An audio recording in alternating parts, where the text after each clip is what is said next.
আজ জমিদার নেই, ও জমিদারির কোথাও নেই, শুধু পড়ে রয়েছে স্মৃতিগুলো, যা নিজে হাতে গড়েছিল। সেখানে সে থাকতেও পারেনি। এরকমই হয়। আজ খুরমা ফুলাও পরে চিড়ে আর গুড়। কি অট্টালিকা বানিয়েছিল, যা ফেলে রেখে চলে যেতে হয়েছে। আর এত মজবুত করে বানিয়েছে সব কিছু যে এখনও অক্ষত আছে এত বছর ধরে। সাথে থেকে দেখাতে পেরেছি আপনাদের। ধন্যবাদ।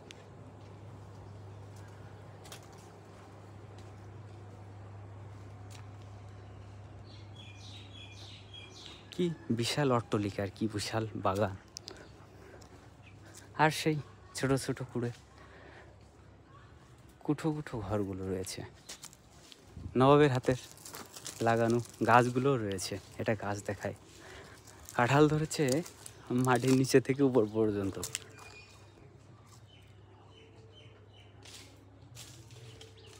যত দূরে চোখ যাবে তত দূরে দেখা যাচ্ছে কাঁঠালটা ধরেছে। কি সৌভাগ্য যে আশা করে লাগিয়েছে খাবে, সেই থাকতে পারেনি, এই রাজপ্রাসাদ ছেড়ে চলে যেতে হয়েছে।